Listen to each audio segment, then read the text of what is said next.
Merci de nous rejoindre dans la seconde et dernière partie de votre émission Espace Expression avec toute l'équipe au grand complet. Vous l'avez compris, la nomination de Alphonse Chalouette, Fodé Fofana, qui avait pris la parole sur cette commission ad hoc qui avait été mise en place par le président du Conseil national de la transition. Aussitôt, le gouvernement a demandé de surseoir à cela en attendant les conclusions des assises pour donner une chance au dialogue, mais aussi toutes ces activités connexes à cette transition pour sa réussite. Eh bien, nous aurons tout de suite cette révélation de Babila. Nos auditeurs pourront prendre la parole à la fin de cette émission. Conakry est sale, vous pouvez le constater, des tas d'immondices un peu partout, parsemés dans la ville, une véritable constellation dans les 5 communes de la capitale, mais aussi dans le Grand Conakry. Qu'est-ce que cela vous inspire? Nous allons vous donner la parole à la fin de cette émission. Vous pourrez nous appeler au 620 28 65 65 620 28 69 69. Votre avis nous intéresse sur la situation sanitaire de la ville avec l'état d'immondice qui sont visibles un peu partout dans la capitale. La gestion des ordures en Guinée, une question sempiternelle justement. Pour déjouer ce pronostic, les autorités d'alors avaient signé une convention avec 2 entreprises, à savoir Yessil Adamlar et une filiale de Al Barak pour la pré-collecte et la collecte des ordures dans la commune de Kaloum, ce qui a été étendu sur les autres communes dans le cas du transfert des ordures au niveau du dépotoir, comme et Piscini pour la gestion de la très tristement célèbre décharge de Dar es Salaam. Malgré tout cela, Conakry renoue avec l'état d'immondice. Que se passe-t-il véritablement? Nous essayons de comprendre cela tout à l'heure avec Mamoudou Babila Keita. Mais avant, on revient avec nos chroniqueurs du jour. On a écouté Fodé Fofana, Dr Fodé Fofana de l'UFDG sur cette liste qui a été sortie par le président du CNT, mais aussi le fait que le gouvernement ait demandé de surseoir à toute activité pour l'instant.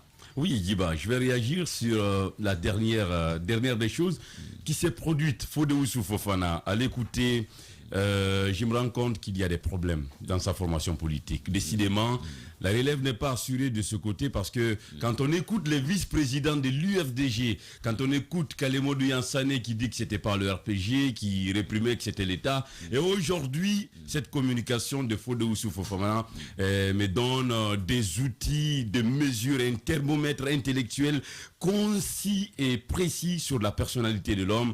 C'est tout sauf une relève assurée du côté de l'UFDG. Quand il dit que les dossiers judiciaires de plus de 20 ans sont abandonnés, c'est une catastrophe, c'est exceptionnel. Pour vous, ça n'a pas de base juridique. Ça n'a pas de base juridique, il y en a tellement d'exemples, on ne va pas revenir sur ça. Maintenant, sur cette commission, si vous permettez, cette commission ad hoc mise en place par le président et qui ensuite, président dans sa Kourouma, débouté, il faut le dire, par désavoué par le CNRD. Bon, on ne dirait pas désavoué.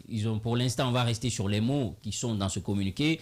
Ils disent de surseoir à toutes travaux pour l'instant. Donc, oui. Voilà, on va aller sur les mots qui sont là pour ne pas qu'on nous dise qu'on est en train de donner une autre définition à leur courrier. Pour l'instant, ce n'est pas l'expression des approbations. Le CNRD n'a pas employé ça. Voilà, on est en train, de toute évidence, d'analyser. On est en train d'analyser une actualité. On est en train d'analyser une sortie républicaine. Et le CNRD ne peut pas dire qu'on a désavoué dans sa Kourouma. Mais la lecture est là. Le CNRD a carrément désavoué dans sa Kourouma. Si on jette, Djiba, un coup d'œil sur la composition de cette commission, j'ai 3 chapitres pour vous. J'ai les faiblesses de cette commission. J'ai ce qui pourrait devenir ses forces et éventuellement les violations que la commission... D'abord, les violations. La commission ad hoc mise en place par le CNT, heureusement qu'elle a été déboutée. Elle était illégale et illégitime. Pourquoi? Elle est créée dans un cadre de violation. La décision de sa création ayant été prise après la conférence des présidents, ce qui est inquiétant parce que il faut rappeler que cette conférence n'a pas ce niveau d'habilitation. La conférence des présidents de commission n'a pas le niveau d'habilitation pour que ces clauses soient des clauses à la hauteur d'une plénière en bonne et due forme. En plus, une commission de ce genre n'a pas lieu d'être avec la configuration actuelle des choses. C'est pourquoi elle est constituée déjà à une mission spécialement vouée à une autre commission qui, elle, est permanente. La commission loi, constitution est permanente. elle a été mise en place comme toutes les autres commissions lors d'une plénière qui respectait le règlement intérieur à son article 12, règlement intérieur qui sort de l'article 57 de la charte de la transition. Et donc c'était une violation flagrante. Maintenant, ce qu'il faut dire, ce qui est dit, il y a aussi un autre problème qu'on voyait de façon très nette dans cette composition. C'est que j'appelle le déséquilibre social.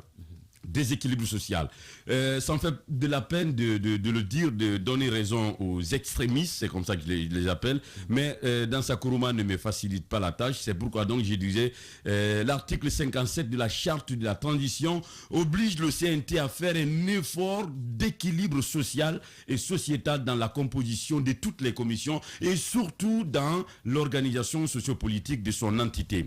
L'article 57 de cette charte vous dit en son cinquième point, a attribué 5 grandes fonctions au CNT, dont la 5e, c'est de promouvoir l'unité nationale et la réconciliation nationale. Vous prenez cette composition, vous n'avez pas besoin de prendre des loupes, il y avait des problèmes. Maintenant, ce qui pourrait être la force de cette commission, c'était 2 noms, 2 figures. La figure de Mamadi Kaba, de l'NDH, c'était une figure d'intégrité. Ça pourrait être une force. Et l'excellence de jeune Konta Benduno aussi pourrait être une force. Mais quand on analyse cette actualité d'une autre façon, d'un autre angle, on comprend, moi je comprends ici que Mamadi Kaba et Konta Benduno, des hommes intègres, entre guillemets, des gens en tout cas, Konta Benduno, voilà, en qui j'ai confiance, et n'oublie pas l'expérience aussi de Mohamed Ali. Oui, l'expérience de Mohamed Ali Thiam, l'intégrité de Mamadi Kaba et l'excellence de Jean-Pierre Konta Benduno, voici une actualité qui m'a donné des frissons. Pourquoi Diba? Ce sont des gens en qui j'ai confiance et on a confiance dans l'opinion. Et ça veut dire tout simplement, à la lecture générale que je fais de cette actualité, si dans ça décide de les avoir dans ses escarpelles, il les aura. Sinon, pour moi, à mon avis, il n'avait rien à faire dans une commission qui a violé, dans le cadre, a violé le règlement intérieur de leur institution et qui, par ricochet ipso facto, a violé la charte de la transition.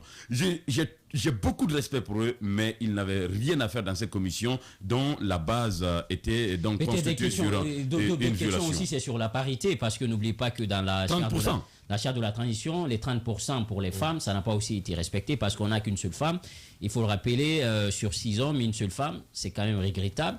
Et de l'autre côté aussi, n'oubliez pas qu'il y a une loi sur la parité aussi. Donc tout cela, je pense qu'il a été foulé au sol. Et je pense que ça sera l'occasion prochainement de rectifier tout cela au bénéfice de la transition. Maintenant, sur la question de l'équilibre communautaire, puisque ça revient souvent au devant de la scène, ça c'est aux autorités de le voir, parce qu'on a vu le gouvernement, comment ça a été mis en place, le CNT au prime abord. Donc à un moment donné, le président même était conscient qu'il fallait tenir compte un peu de cet aspect des cabinets des différents ministères, qu'il fallait tenir compte de cet équilibre, parce que finalement ça commence à rentrer dans la tradition. Et je sais que c'est le pays qui est en train de nous amener vers cela, même si, une fois encore, c'est un débat qu'il faut quand même poser avec plus de sérénité et plus de responsabilité. Caps rapidement avant de changer de sujet. Sur la question, moi je veux qu'on aborde cette question avec beaucoup plus de maturité, la question de l'équilibre communautaire, parce que moi il y a quand même un fait qui est très important, il ne faudrait pas qu'on attise le feu. Parce que souvent, quand on prend les leaders politiques, on prend les forces vives de la nation, souvent on aime plus s'accorder à cet équilibre communautaire pendant que ce n'est pas l'élément sur lequel on doit se focaliser ou se baser pour déterminer qui doit occuper quel poste dans le pays. Il faut mettre la compétence en avant et il faut mettre l'expérience. Il ne faut pas s'appesantir sur des situations comme ça qui ne feront derrière que créer des frustrés et des situations difficiles dans le pays. Moi, j'ai quand même envie de rappeler par rapport à la suspension de cette commission ad hoc sur l'élaboration de l'avant-projet de la Constitution, il faut quand même dire que quand on prend l'article 57 de la charte qui fixe quand même les missions du CNT, on se rend compte que parmi toutes ces missions-là qui sont élaborées au niveau de l'article 57 de la charte, c'est que rien après 5 mois d'exercice du CNT, rien de tout ça n'a été fait. C'est-à-dire que ça fait 5 mois que le CNT est là, on ne comprend pas ce que fait le CNT. Ils disent oui, il faut écrire le règlement intérieur, il faut élaborer tel, il faut aller en tournée nationale, etc. Mais honnêtement, on ne voit pas le fond de tout ça, sachant qu'on est pris par le temps. Mais moi, et je ils ont pour comprends un très seul bien. objectif. Contrairement à cela, moi je comprends très bien. Il faut se donner le maximum de temps pour justement conduire la transition comme nous le souhaitons. C'est aussi simple que ça. Oui, mais Babila, il y a un truc, il faut voir les conséquences que ça peut générer, oui, les conséquences qui sont derrière. Et c'est pourquoi moi j'ai envie aujourd'hui qu'on puisse gérer cette transition en ne mettant pas dans la tête qu'on est plus malin que les autres, qu'on est plus intelligent que les autres, que le peuple insulter l'intelligence du peuple. Parce qu'en fin de compte, ça révolte les gens. Et il ne faut pas oublier qu'on est aujourd'hui le 11 juillet et on est le 31 juillet déjà par rapport à la date limite qui nous est accordée. Donc il ne nous reste plus que 20 jours pour un dialogue conseil qui ne fait que devenir difficile de jour en jour. Alors que ce n'est pas une faveur, ça ne doit pas être quémandé, c'est prescrit, n'est-ce pas, dans la charte de la transition qui fait office de constitution. Exactement. Le dialogue est dûment mentionné et donc je me pose la question, on est en train de quémander ça depuis des mois et ça peine à se mettre en place. Voilà, nous avons notre invité en ligne, on change de sujet, le président Mamadou Sylla qui nous rejoint. Monsieur le Président, bonjour. Bonjour, monsieur. Alors, oui, il y a une information qui circule, convocation ou pas convocation.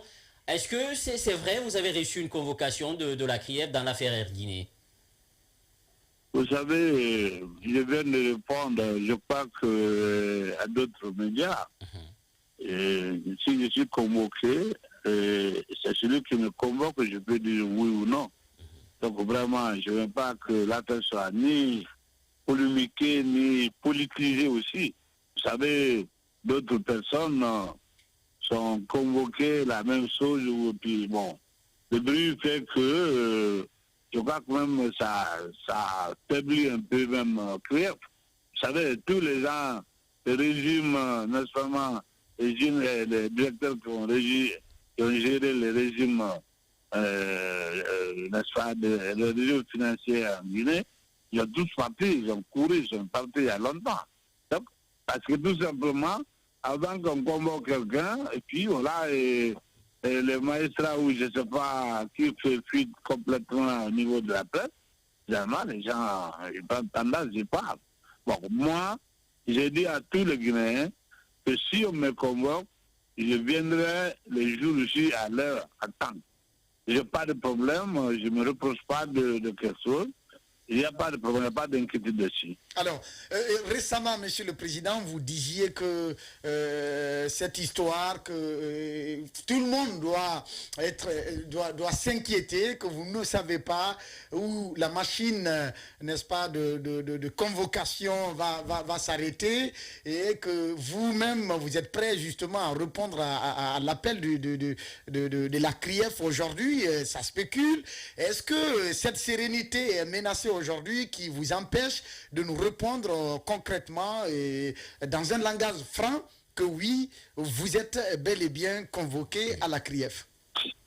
Ça vous arrange quoi? Qu'est-ce que ça va vous faire? Si vous êtes un personnage public.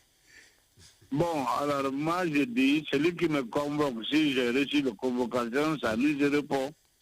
Voilà, c'est ma réponse aussi. Alors, voilà, que les gens ne se pressent pas. Si on me convoque, je dis c'est mis de ce mois-là. Non, bon, vous allez voir. Si je suis pas, comme ce que le journaliste il m'a interviewé, il m'a appelé. Hein, Africa Guinée, j'ai dit que je trouve vraiment que c'est quand même un journaliste ainsi de sérieux. Donc, quand je dis, écoute, vous avez eu une copie de cette convocation, il a dit non. J'ai dit, j'attends que vous m'envoyez une copie pour que je puisse encore me prononcer. Mais en attendant, vous attendez. Donc, vous savez, convocation ou mandat, c'est comme si un médecin avec son patient. Normalement, il y a quand même des secrets de dossier. On doit garder le secret jusqu'à jour J. Ne pas commencer à faire des problèmes, au bruit et tout, autour de ça. C'est tout. Allez-y, Capsa. Alors, Monsieur Silla, par rapport à cette affaire Erguiné, par le passé, quand on vous entendait dessus, il y avait plus de sérénité dans la façon dont vous abordiez la question. Et maintenant, on vous sent beaucoup plus prudent sur la question, beaucoup plus comme quelqu'un qui est sur des bases de négociation peut-être avec la CRIEF et entre autres. Est-ce que c'est quelque chose qui est lié à ça? Je connais les gens, bien sûr, certaines personnes dans d'autres fois dossiers, parce que c'est des juges guinéens quand même, hein. C'est pas le juge européen qui est venu. Donc, vous savez, on se connaît entre nous. Donc, les Guinéens se connaissent entre nous. Mais je n'ai jamais vu, même surtout, je ne sais pas. Comment ça c'est possible même? Vraiment, je crois que et même ils ne vont pas s'apprêter des choses comme ça. Donc moi j'ai dit, vous savez, j'ai beaucoup de conseils, j'ai un pool d'avocats, n'est-ce pas? Quand le dossier vient, ça peut venir soit vers moi ou ça peut aller vers eux, ou je ne sais pas, mais c'est que sûr que je suis serein, c'est la même personne que vous avez parlé combien de fois, que j'ai retardé même mon voyage sur Paris, aller contrôler, quand vous savez. Je vais vous expliquer, n'est-ce pas, le 4 septembre, je suis rentré en Guinée. Le 5 septembre, il y a eu coup d'État. Le mois d'octobre encore, je suis parti, un mois après, novembre, je suis parti. Chaque mois, normalement, je dois aller. Mais depuis février, je suis dénoncé, et j'ai dénoncé mon nom. Donc, je suis là, j'attends que ça. Voilà. Donc, c'est pour dire que je suis prêt à répondre. Parce que je trouve que je ne reproche pas quelque chose. Pendant que quelqu'un client qui a acheté quelque chose avec légalement, convention et tout, je ne sais pas que lui peut enquêter pénalement, peut-être civilement, on peut me demander, est-ce que tu as payé l'avion? Oui. Le montant c'est combien? C'est ça? Oui. Est-ce que vous avez payé? Oui. Les preuves. Je crois que c'est si simple. D'accord. Mais si on fait que quelqu'un qui a acheté d'ici, il est enquêté, je ne sais pas si d'autres vont acheter ou bien, je ne sais pas qu'est-ce qu'il faut faire. C'est ça. D'accord. Allez-y, Babila. Deux questions rapidement. Les deux grands noms qui sont cités dans ce dossier, c'est vous et Cellou Dalein Diallo. Lui, déjà, il a sa convocation. Aujourd'hui, on se pose la question, va-t-il répondre ou non? Vous allez nous dire si vous avez un message à lui adresser ce matin. Deuxième question, peut-être sur le terrain politique. Vous aviez appris il y a 2-3 jours, le président du CNT a procédé à la mise en place d'une commission ad hoc pour l'élaboration de l'avant-projet d'une nouvelle constitution. Alors, quelques heures après, le CNRD a, comme pour dire ere religio una religio, a décidé de surseoir, n'est-ce pas, à toute activité allant dans le sens de la rédaction d'une nouvelle constitution. Vous, en tant qu'acteur politique, quel regard portez-vous sur cette autre actualité? Merci beaucoup. Je vais commencer la première question. M. Cellou Dalein Diallo n'est pas Alain Mamadou Sylla. Donc, c'est lui qui peut répondre ça. Mais je vais vous dire, j'ai bien dit ça tout de suite. Vous savez, les magistrats, et que ce soit le procureur, le crieur pour magistrats, il faut que les gens puissent se retenir un peu. Parce que quand déjà, et comme je disais, quand déjà tu menaces quelqu'un, injusticiable, bien sûr, est menacé, et qui pense que quand il arrive, on le convoque, quand il vient, on peut tout de suite le mettre en prison, et d'autres sont là-bas, donc il va avoir peur. Donc peut-être c'est le cas de M. Diallo. Donc si vous n'avez pas confiance à votre celui qui vous juge, bien sûr que c'est difficile que tu viennes. Alors, maintenant, deuxième question, moi je pense que je voulais même intervenir depuis hier, et avant même que le communiqué du CNRD passe, j'avoue que pour le moment, avec tout le pays, moi j'ai des soucis, j'ai peur pour mon pays, surtout à cette période-là. C'est pas stable de tout, parce que ça veut dire qu'il y a trop de peur, il y a trop de problèmes qui se soulèvent à la fois, n'est-ce pas? Il y a des grèves qui s'annoncent, il y a beaucoup de choses. Alors, si on met des choses encore qui peuvent encore créer plus de problèmes, je pense que ce n'était pas le bon moment de vraiment créer cette commission-là. Ça, c'est la vérité. Dans ça, je n'ai rien contre lui. C'est d'abord un jeune qui me respecte. Il n'y a pas de problème, mais je parle des institutions. Donc, alors, à partir du moment qu'on a annoncé déjà l'arrivée de médiateurs, si on fait toutes les choses comme ça en vitesse, vous savez, en Guinée, on aime faire, défaire. On fait, on défait. Pourquoi ne pas bien faire et avant de chaque fois faire, défaire? C'est pas normal. Donc, médiateur est annoncé, il arrive le jeudi prochain, je pense. Donc, il fallait attendre quand même que lui vienne. Même les dates de chronogramme aujourd'hui, ça se discute. Au lieu de 36 mois aujourd'hui, c'est sûr qu'on va venir en baisse. Le délai, ça ne sera pas 36 mois, ça va être moins, c'est que sûr. Donc, voilà, attendons que tout ça là soit clair et net et qu'avant de créer beaucoup d'autres problèmes, pendant qu'aujourd'hui, il y a trop de choses que les gens ont peur. D'accord. Voilà, c'est ce que je peux répondre dans ce sens, quoi.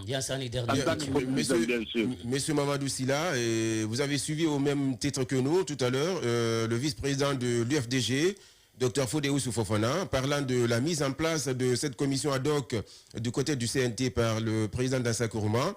Et il a fait comprendre que c'est un processus dilatoire, une manœuvre dilatoire, c'est-à-dire un processus qui consiste à retarder le déroulement normal de la transition en Guinée. Est-ce que vous êtes dans la même logique que Fodé Oussou? Et plus loin, il demande la dissolution du CNT et la mise en place d'une commission ad hoc. J'ai bien suivi là, j'étais sur Espace. Alors, je ne peux pas dire peut-être que je ne sais pas. Mais moi, je dis que c'est très prématuré. C'était très prématuré quand même de mettre une telle commission pendant que encore le médiateur, on a des problèmes avec CEDEAO. CEDEAO a déjà mandaté quelqu'un. Pour le moment, je pense que toutes ces grandes décisions comme ça, que le gouvernement CNRD et puis le CND, tout le monde essaie de faire un peu de retenue jusqu'à qu'on sache réellement quel sera notre sort. D'accord. Parce que vous savez, CND, bon, oui, depuis quand même, ils sont encore 4 mois maintenant, presque, depuis qu'ils sont là, même plus. Donc, alors, si j'entends jusqu'à maintenant, c'est pas à l'annonce d'un médiateur qu'on peut précipiter, faire des choses qui peuvent. Parce qu'on peut revenir, vous avez Mali, ils ont dit 5 ans. Après, ils sont revenus. Voilà, finalement, c'est au lieu de même 2 ans que CEDEAO pourrait accorder, ils ont dit 23, je crois que c'était 25 mois. Oui. Parce que ils ont dit 2 ans moins plus, en commençant de je crois que c'était mois de mars. C'est-à-dire ils ont pris 3 mois déjà à l'avant. Donc, c'est 21 mois, ils ont accordé. Aujourd'hui, pratiquement, c'est 20 mois. Vous avez compris? Oui. Donc, alors, il ne faut pas se précipiter. Attendons que le dialogue, et puis, il faut que le dialogue soit sincère, le dialogue soit ouvert.